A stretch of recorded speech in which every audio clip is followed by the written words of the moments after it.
to rewrite each and every one of you a card, but I think I got 12 done and I got bogged down because things got too busy. But anyway, I thought of you, I loved you, and I prayed for you. Now on this holy day, let us close our eyes and fix our full attention at the point between the eyebrows. This is the center of Christ consciousness, the star of the east, where you see that newborn babe dwelling within your own being.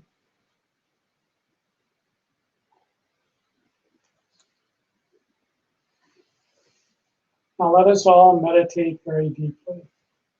Think of the Christ whose birth we are celebrating on this day. The Christ that is born within each and every one of you. When that glorious day comes, that you give up your little self and you become one with that one who dwells eternally within you. And going within, focusing upon the ajna, I'd like to see, for you to see, that five-pointed star of the east. It is a light. Sometimes it comes in the form of a star. Sometimes it is a brilliant light that shines there. This is the doorway, the pathway to your eternal kingdom within, the kingdom of heaven. Jesus had said that the kingdom comes not with observation, and ignore those who say that it is over here or over there. He says, I tell you truly, the kingdom of heaven is within you. Isn't that marvelous? All of this talk about it being at a time when we die, or that the Christ will come a second time out of the clouds in the sky. At some future point, it's always some future point, isn't it? And isn't it tremendous that we are promised that the kingdom of heaven is within, and that it is an internal experience. It's wonderful when you see the star shining at the third eye point, this beautiful light. Those who talk about near-death experiences talk about the light, and it is the light of their eternal being. And it feels as if they are being drawn up and lifted into it as they leave this body. This is what you might call the great death, but we can enter into a death-like trance. It is really an awakening, and we are drawn up into that light. Now, unlike the near-death experiences, whereas most souls enter into their new life in the astral world, when we enter in through that five-pointed star, we are taken in to the eternal consciousness within our own being. It goes beyond the astral. It goes beyond the causal or the idea realm. It goes into pure spirit. And there our beings expand and merge into that eternal being. We like to call that eternal being God or Spirit. There are many names for it. Names do not matter. It is the experience of entering into that beautiful state, the state of bliss, of joy. We come to know that we have existed always. We were not born just with this body. We did not come into existence just with this body. We have been always. We will be always. And when you enter into that eternal state within your own being, you come to realize that it's not just a belief, it's not just a thought, You know it. You experience it. You feel yourself stretching out into all the past. You come to know that you have been born many times, and you have died many times in physical bodies. But your spirit was never born, nor does it ever die.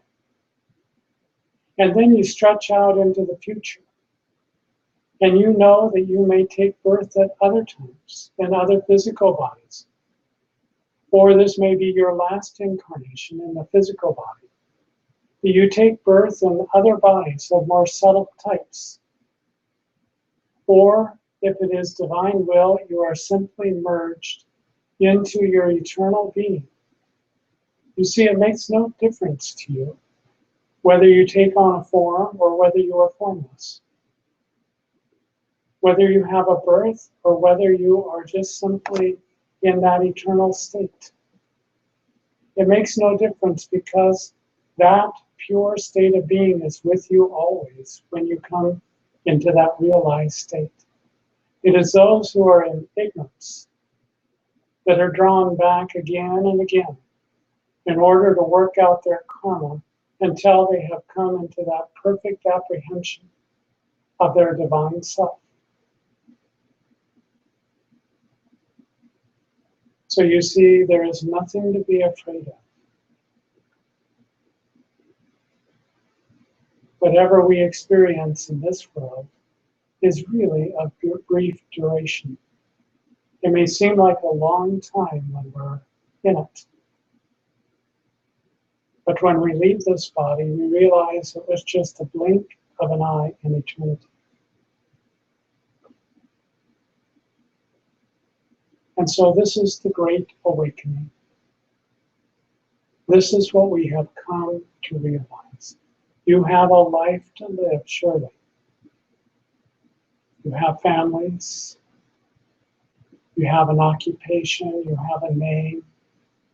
You have friendships. All of these have an importance. But none of them compare to the importance of discovering who and what you truly are.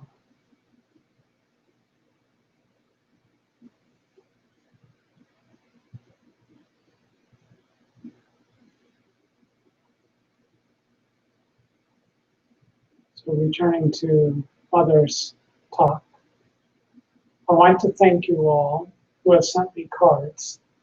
As you know, I got home very late. I don't even have time to buy a card, let alone write one. And things that I bought to be given at Christmas gifts are someplace between here and New Delhi. So certain instances, as far as my family is concerned, I had to go out and shop in a hurry and do a lot of wrapping. And so I tell you, frankly, I'm a little tired. You see, I was tired for the trip because the trip turned out very differently than what I had anticipated. I think I told you before I left that I didn't know exactly why God was sending me over there. One thing I knew that I had to do, and that was all. And so again, I had visions of going and sitting at the feet of saints, since I did for a whole year. Visions of going, I was totally unrealistic about time, thinking that, we were gone for 3 months, but a month of that was spent in Europe. And then there were only 2 months in India, and any plans that I had, God shot in the bucket, I can assure you. I saw 6 saints altogether. 3 of them I had met before. But such tremendous things happened on this trip that there could be no doubt about it, that it was all God's will that I go. Because when I get this feeling I have to go, then I have to go. But he sends me for his own purpose and does the things in accordance with his will and not mine. I found that very, very well. I had some tremendous experiences. One of them was with Mother Teresa in Calcutta, who I'm sure most of you have heard about her. She's world renowned for the work that she does for the poor, the dying, and the lepers. And it was a great privilege to meet this saintly woman. She is so beautiful in God that her whole skin glows. Maybe some of you have seen pictures of her. She's been on the cover of Time and goodness knows how many magazines. She looks very, very ancient, very wrinkled. Well, she is wrinkled, but she doesn't look ancient by any means. She looks much younger than her pictures. And the reason for this, she isn't too terribly old, but of course she doesn't spare herself at all. She works night and day almost to help the poor, the dying, and all those who need God's help. And she does it with such a loving spirit. So we had quite a conversation, and she told us that something about her work, how she went around day and night looking in garbage cans and many times found abandoned babies there. And if they were alive, they took them to this place where they cleaned them up and they have them taken care of by doctors. And when they got them well enough, then they found homes for them. Many of the girls who come to her for help are mothers who have become pregnant out of wedlock. And they talk to her about having abortions. And she is very definite about this. She said, and the look on her face, she said, I tell them, don't commit murder in your womb, she said. This is a living, breathing soul that you are carrying. Have them. Bring them to me. I will take them. I will take them. Isn't that wonderful?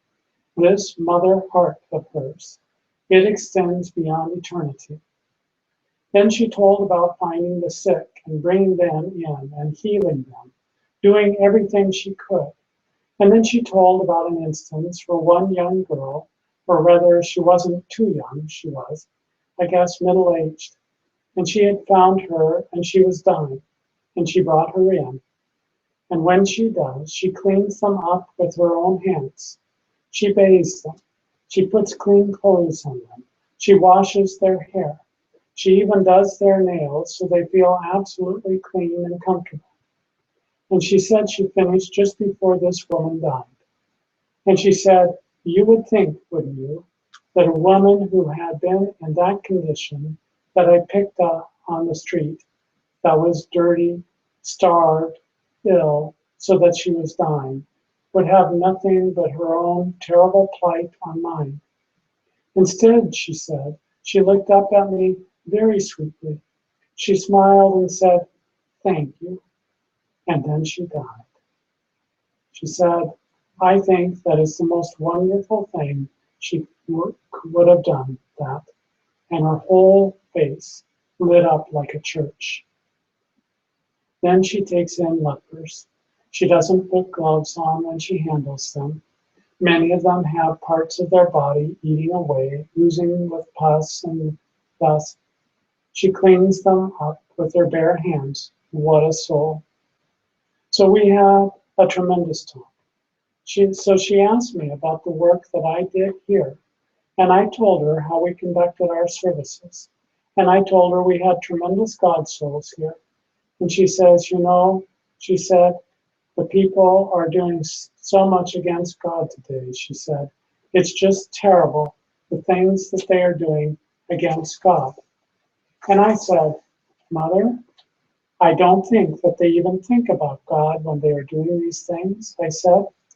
The way the world is going today, I said, everybody is busy doing their own thing, as we say in America. They're busy satisfying the things of the senses. And I said, I don't think they really give any thought to God. It isn't against him. It is just doing what they want. And she said, well, that may be so, but, she said, they must repent. They must think of their sins. They must, she said, get back to God. And I said, well, Mother, that's where you and I disagree, I said. I don't think that they should be thinking of their sins. I said, I think that is the whole trouble and the reason why the world is so sick. She also mentioned that so many people were so mentally disturbed today and that the institutions, the hospitals, were filled with them. I said, There's been far too much emphasis on sin, on hellfire and Satan, the devil, and all of these things. And I said, too little thought is about God. Whatever our powerful minds dwell upon, that we bring into being within ourselves. With all the people that I work with, I tell them, I don't have any sinners. I just have God's children. Some of them are naughty, some of them are good, but they are all His kids. And so without thinking about sin, without thinking about Satan, without thinking about hell, I give them love. I take them in my arms no matter what they have done. I have had murderers, thieves, adulterers, you name it, people who work black magic, voodoo, anything else. I've taken them into my arms and I've given them love. I tell them to think about God because He is their Father and He is to be found within them.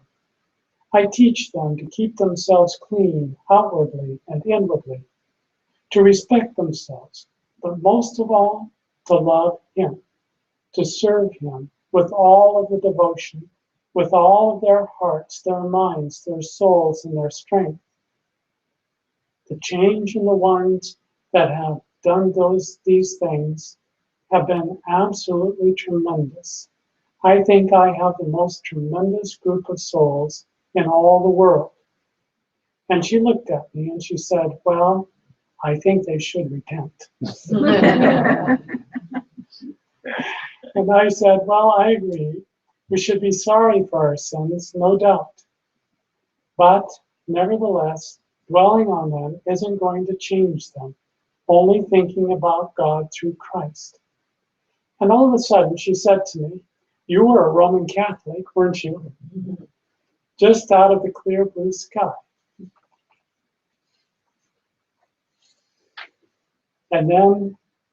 And so then she asked the various ones who they were, what they were doing, who belonged to who, and there were, I don't know, let's see, 6, 9 of us there. And of course, I was the one that was having the interview. So then somebody decided that it was probably time we leave. And she asked if I would like to see the chapel. So I went in. And here there was a tremendous number of nuns kneeling on the bare floor, all praying. And so we knelt and prayed also. And so when we came out, she walked ahead with me, ahead of all the rest. And she took hold of my arm just like we'd been buddies all of our lives.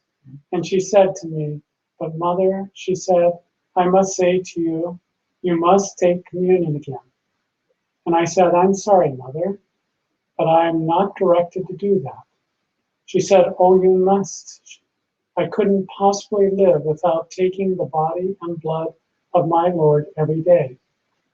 And I said, well, I'll tell you something, sister.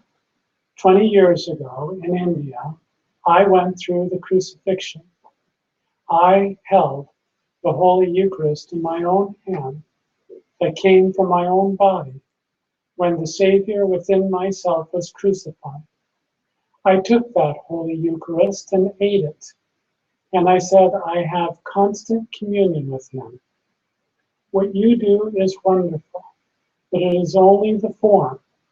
When one comes to that last mile where you have given your life for Him, and you hold this in your own hand, which comes from your own body, truly you are taking the Holy Eucharist.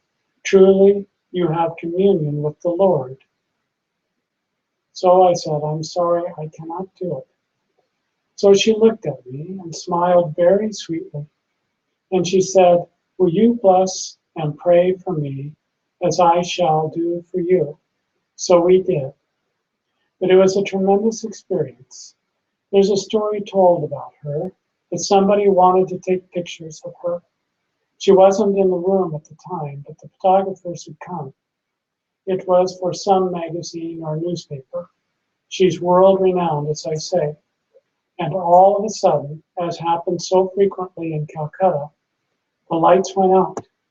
Everything stops. The air conditioning, the freezing compartment, the lights, everything is dark. And so they have little candles around with matches so you can light your way around. So the photographers didn't know what they were going to do because the room was in total darkness. They couldn't take the picture. All of a sudden, Mother Teresa walked into the room, and the whole room became filled with light. This is a true story, and they were able to take the pictures. That's how greatly God shines in those who serve God with all of their hearts. So I thought by reading some of this, it gives a flavor of who Mother is and of the tremendous power and light of God within her. She oftentimes went to these great saints, and many times she thought that she was the littlest one. She was there for their blessings. Swami Shokananda in 1968 had asked her while she sat at his feet, "Can you give me what I want?" And she thought that God was perhaps asking her to do something else in her total surrender to Him. And so she said, "I think so." And then that night she went to her room and she was writing down many of these conversations that they had. And while she was writing this down, God told her, and He said, "No, you didn't understand Him correctly. This saint, this great saint, who had raised the dead, who had grown breasts on his own chest so that he might feed a child, a baby, who had no mother, who had many miracles, who reached his hand into the ground, pulled the ground up, and suddenly a spring of water started coming up out of that hole that he had dug with his hand. And that spring fed all of the community where he was at. And so all of these things, he had left home when he was 9 years old because he wanted to meditate on God. And his brothers and others in the village gave him such a bad time and disturbed him. And he couldn't find any peace, so he left. And he didn't have any village. He didn't have any people around him. He just lived off of the roots in the jungles, off the fruits, what he could find. His clothes gradually rotted off of him. And so he wandered all through the jungles. And when it would get cold, he would be shivering and he would take his mind off of God and think about the body.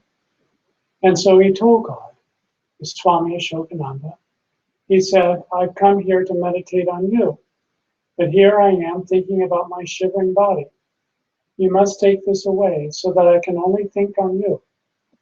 And in that moment, God took away from him all his being disturbed by the senses. And after that time, no matter how cold or how hot it was, he was never disturbed by any of it. This is a tremendous soul in God. So Mother was writing down this conversation in which she had asked, "Can you give me what I want?" And as she was writing it down, God said, "No, you misunderstood him. That he wasn't asking you to give anything more in your surrender to me.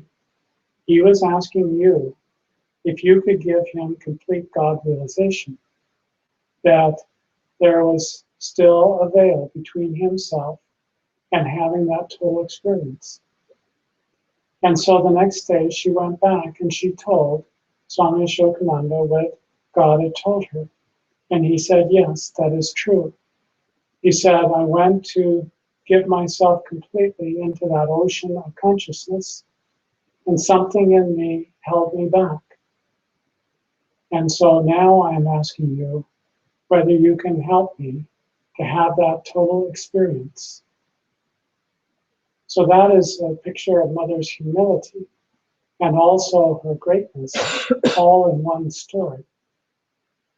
Later, 10 years later, 1977, she went to Austria, and there she met Elizabeth Hike, who wrote Sexual Energy and Yoga and the book Initiation. Both are tremendous books. And this tremendous God woman, Elizabeth Hike, said to Mother, and she says, "Why do you go around to all of these saints thinking that you're the littlest one? She says, don't you know that you are greater than anyone that you have met or that you will ever meet?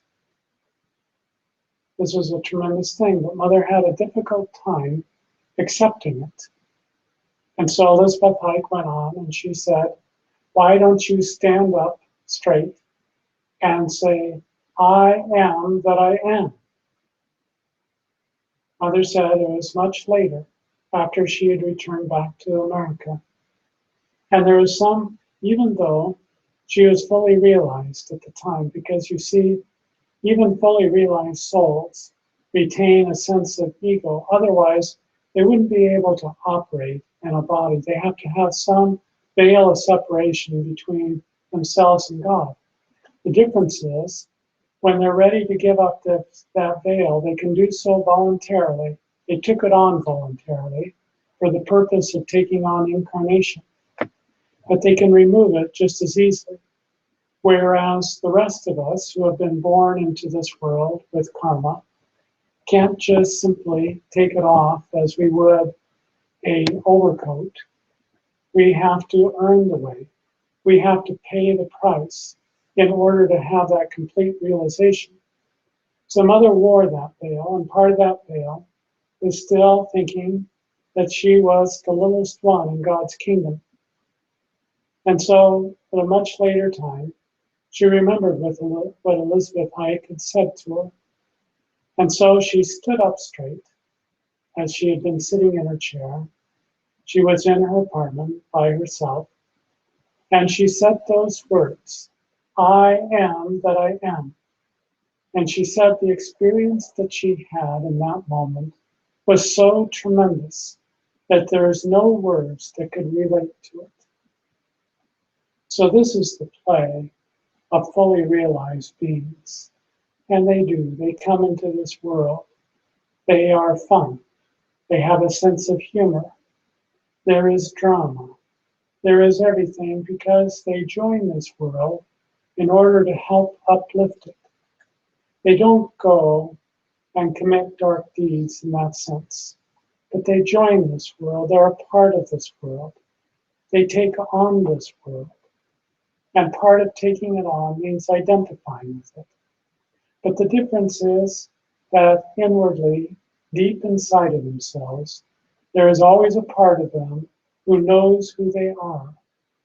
There may be physical conditions that come over them. There may be moods that come over them, or different thoughts of limitation that come over them, because they're helping this world to work out its karma. And by lifting it up and taking it to God, they are then helping to transform this world, little bit by little bit. And they teach the truth, the absolute truth. They don't adorn it with a lot of window dressing. Mother here was taking Mother Teresa to the next higher step because Mother Teresa was still wedded to an outward form of communion.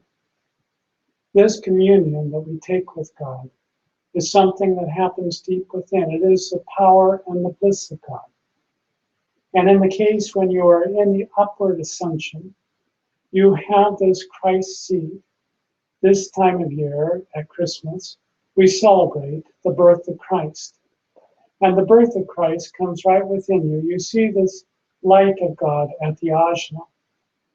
And then the internal wisdom within you surrenders up the gold of this world, the attachment to things of this world, the bitterness of this world, because we can be equally attached to the bitterness of life. We can be attached to the things that have gone wrong, that we don't approve of, that we don't like. That's just as much of a barrier. But we also give up the sweetness and love for God and the joy of this world. We give it all at the feet of God. We surrender everything, keeping nothing for ourselves. And when we do that, this birth comes within. And the Ida and Pingala, these two currents that travel up through on either side of the spine, they come up as the Joseph and the Mary. And they merge together and they create a seed. And it is a perfect seed, a perfect light of God. And then it begins its journey. It goes down into a place just behind the stomach. Bethlehem means house of bread. And that seed comes down and it rests there. And the light in the ajna shines above it. And the three wise men surrender everything to it. And so you see all of this happens right within your own being. And then as you continue, Herod rises up, and Herod represents the passions and the attachment to this world. He doesn't want to have a new king. He wants to maintain his authority within the body, within this world. The world represents the body and body consciousness. And so that asserts itself. You're on a very spiritual path. You're feeling very spiritual, and suddenly temptations come to you. It may be sexual. It may be attachment to keeping things the way that they are. It may be a reluctance to give up everything. And it tries to reassert itself again. And so the Christ seed must escape, because if it comes out at that time through sexual energy, it's like killing all of the children. These are divine children. And while they may produce material children, nevertheless, it stops you in your journey. You are to keep that seed deep within you at that time. And you travel down to Egypt, which is at the base of the spine. And then you make that ascent. You come to Galilee, which is the circuit. And you travel up that circuit. The Christ seed travels up the spine. And as you come to each one of the chakras within your system, you gather the disciples, or rather the Christ within you gathers his disciples. That is the positive nature of each one of those chakras within you. And it rises up. It rises up. You are purified. You are faced with the tests. You have the confusion and bewilderment that the disciples have. You have the opposition that the Pharisees and the Sadducees represent. And so you go beyond all of those. You go beyond the form. You go beyond all of the old forms that kept you bound to this world. This is a tremendous journey. And you have miracles within you. But it's very important that you not be attached to any of these miracles, because they are just stepping stones along the way. I remember when things began to manifest in my life, and things were foretold and they would come true. And I remembered what Mother and what Jesus and what Krishna all said about miracles, that they're actually obstacles in the way of the true yogi, that to become attached to them will stop your progress. And so I asked God to take away all such things and to give me love for him only, because I didn't want to be distracted. I could feel how tempting they were. They make you feel empowered. They make you feel emboldened. They make you feel inflated. But it is not God truly at that time. It is the ego that is getting inflated, that is getting empowered. So these are things that we must pay strict attention to. Nobody is there necessarily to stop us from going down these paths. We have freedom of will. But that freedom of will take you further away from God rather than close. And so we may spend many lifetimes wandering away from God again. And then we realize what a mistake we've made. We feel deeply sorry for it. And it is through these kinds of experiences that we learn. We learn what takes us closer to God and what takes us further away. And it may seem like such a simple maxim, but it is so important that we do only those things that draw us closer to God. And we strictly avoid those things that take us further away. What a simple thing. But when the tests come, it's not so simple, is it? You're not necessarily given a handbook with a big blazing light that says, this is the wrong way. It can even feel like the right way at the time. And yet it's a temptation. We have to be absolutely strict with ourselves in that sense. We have to practice discernment every step of the way. But if we do, that Christ seed continues to get lifted up. And in my own case, I felt that Christ seed at my throat center for some time. It felt like a stone in my throat, and it wouldn't go away. And I tried to get it to come up because I listened to Mother's teachings on this. And she had told me that not everybody has that Christ seed manifest in the way that she did. She felt it in her throat, and it worked up into the back of her mouth. And she actually took it out of her own mouth. And she said that it was of a styrofoam kind of consistency. And somehow she knew, inwardly directed, to take that styrofoam type seed that had come out of her, and she broke it open, and there was one perfect drop of blood in it. But I didn't have the privilege of having that experience. It was consumed back into my body. But it continued to trip. And that happens at the 5th chakra. And then you continue up. And you go into the 6th. And in the 6th is a tremendously subtle realm. You realize that every thought that you have is a creation.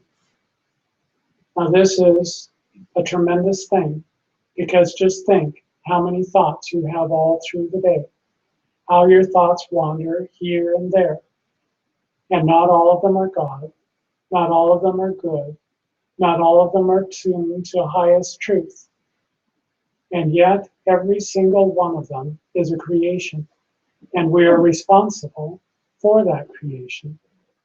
And if we give power to those thoughts that are not of God, that are not good, that are not part of truth, then we pay a price for that. It takes us further away from our goal. And so it is tremendous to go through that causal realm in which we realize that all thoughts are creation, and that all thoughts ultimately have to be tuned to God. You know, if all of this were just left to us as individuals, we would never make it, because we can't do it. We're guided by ignorance. We're guided by the ego. And we could never attain that perfection. And yet, Jesus said, be perfect, even as your Father in heaven is perfect. Who could do such a thing? Who could manifest such perfection? Only God can. So you realize so greatly in the 6th chakra that only God, only grace can perfect you. It is this tremendous perfection of God inside of you that begins to guide your thoughts, begins to guide your words. You feel it when it happens. You feel your words surcharged with divine consciousness. You feel your thoughts inspired from God. And the more you attune yourself to that, the more powerful it becomes inside of you. And if you make a mistake in thinking or in speech or in action, it's very painful. And so you turn away from it. It doesn't make any sense for you to create pain. When you're in a state of ignorance, right can seem wrong and wrong can seem right. But in this causal realm, that's not there. You feel the pain of that wrong thinking, that wrong speaking, that wrong action.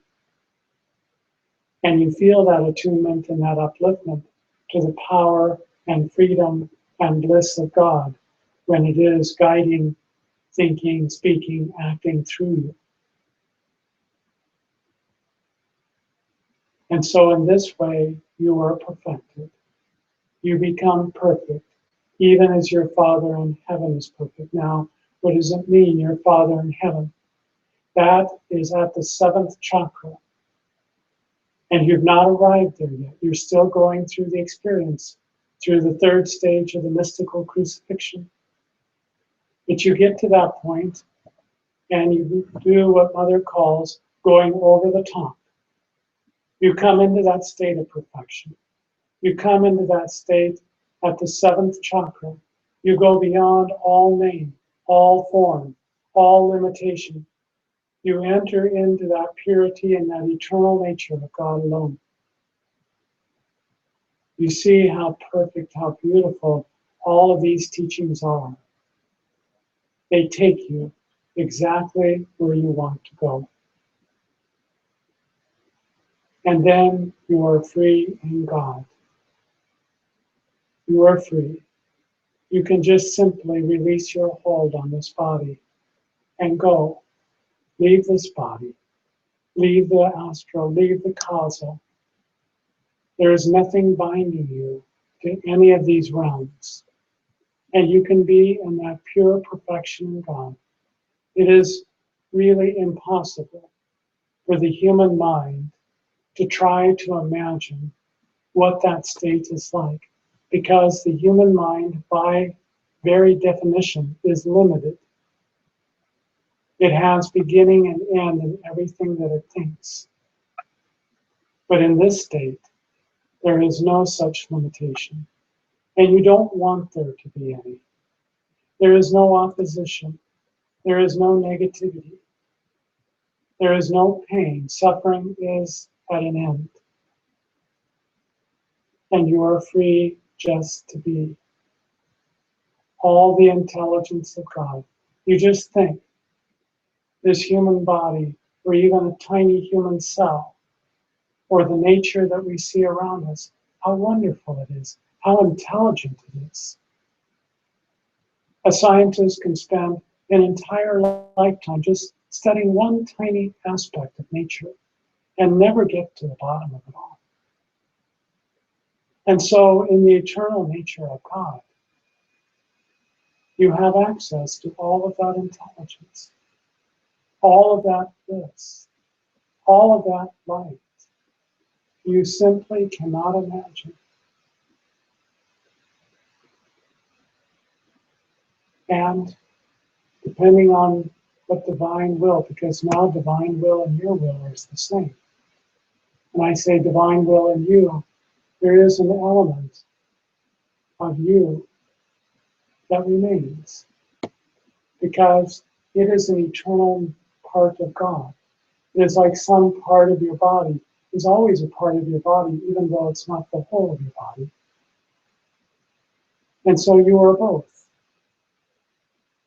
And if God wills it, you can take incarnation. Sri Yukteswar took incarnation on a high astral plane, actually a kind of heaven to the astral inhabitants.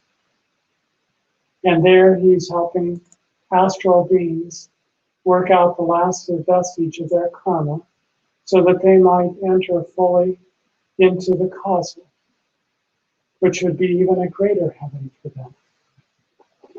You know the wonderful thing, the wonderful thing. You don't have to go to the astral realm and then to the causal realm in order to get full realization. You can do that right here. In fact, there is no greater opportunity than doing it right here in this material world, in this material form.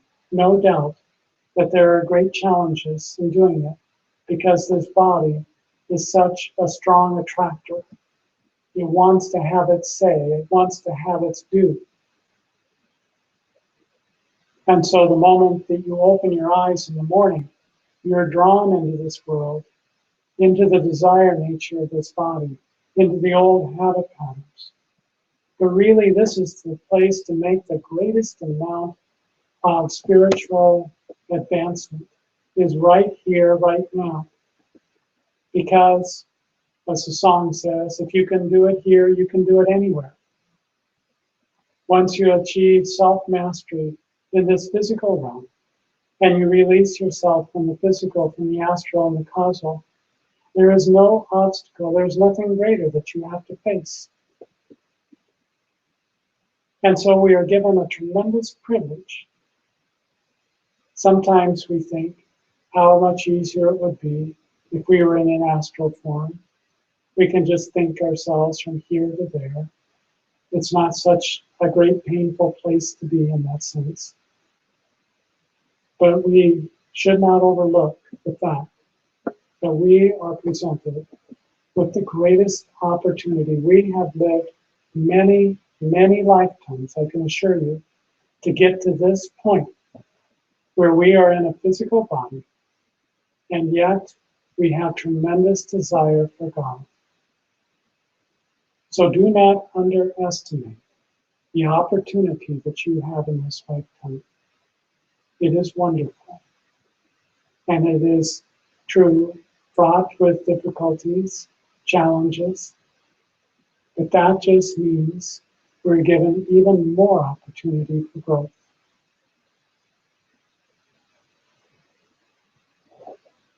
So let us not dilly-dally along the way. Sometimes we think, oh, it's just a little detour that I'm taking here. I just want to try this one thing of the senses just one more time. And suddenly we are swept downstream, like you're standing in a river and suddenly the current just sweeps you out and you're being carried back down all that progress that you've made. And now you are going back and back and back. That is not said to scare you. It's just a simple fact. So many of us have been swept downstream because we've allowed it so. And we've earned the privilege to come back here, to be at this time and at this place.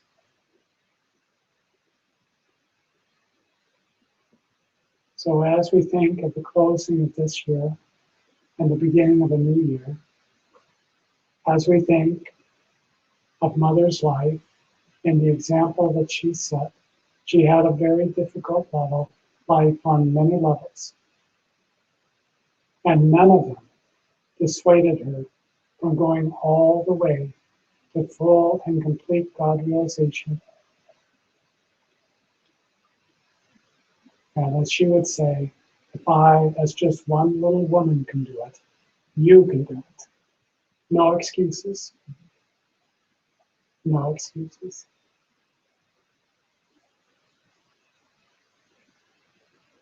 So, I have no idea of saying all of that, but there it is. Mm-hmm.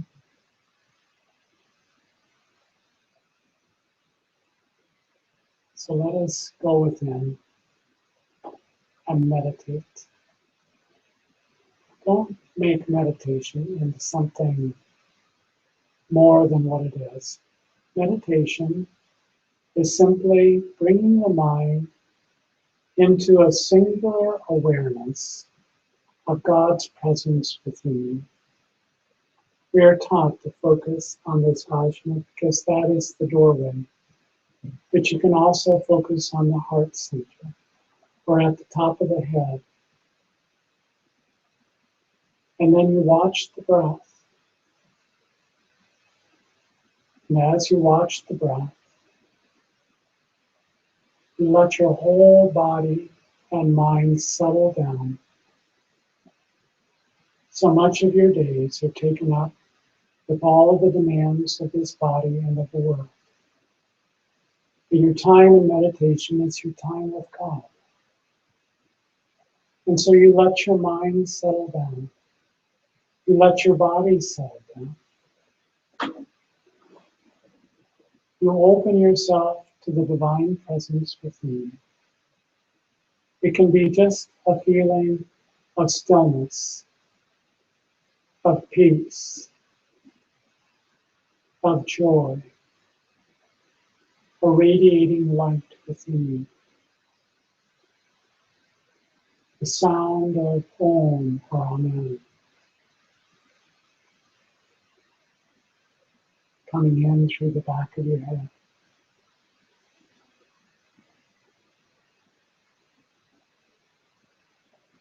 Let yourself become more and more immersed in that feeling of the divine presence. Just settle into it. Receive it.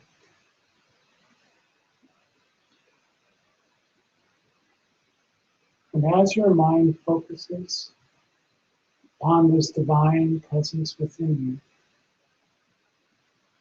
you, and your mind quiets down, that divine presence will grow.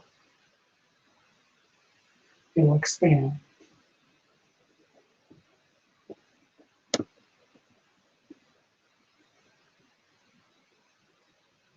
You don't have to try to make anything happen. Perhaps that radiance expands beyond this body. You feel in spirit that you're filling up this room.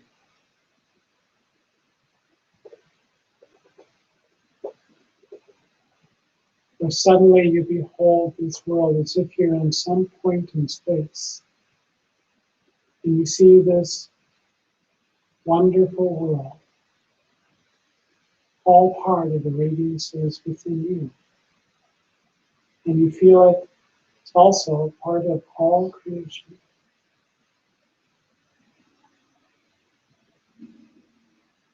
You may feel yourself expand out and has become as enlarged as the universe.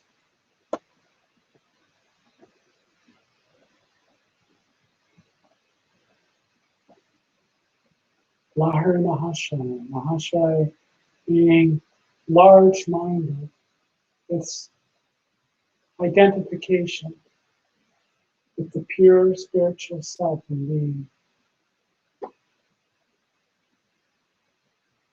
that is omniscient and omnipresent.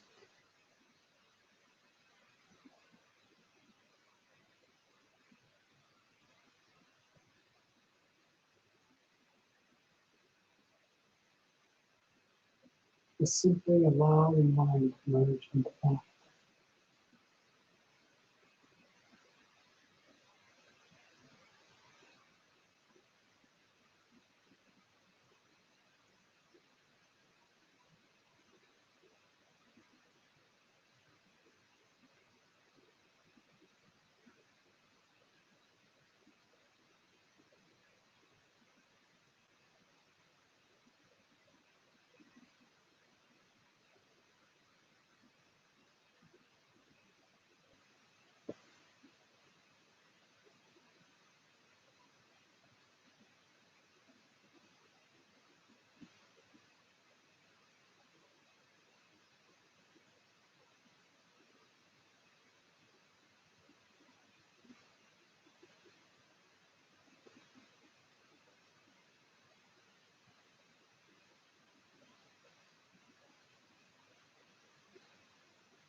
See that divine consciousness into human consciousness. Let's take a break. And have 10 minutes. There's bathrooms upstairs and downstairs as well. So come back together.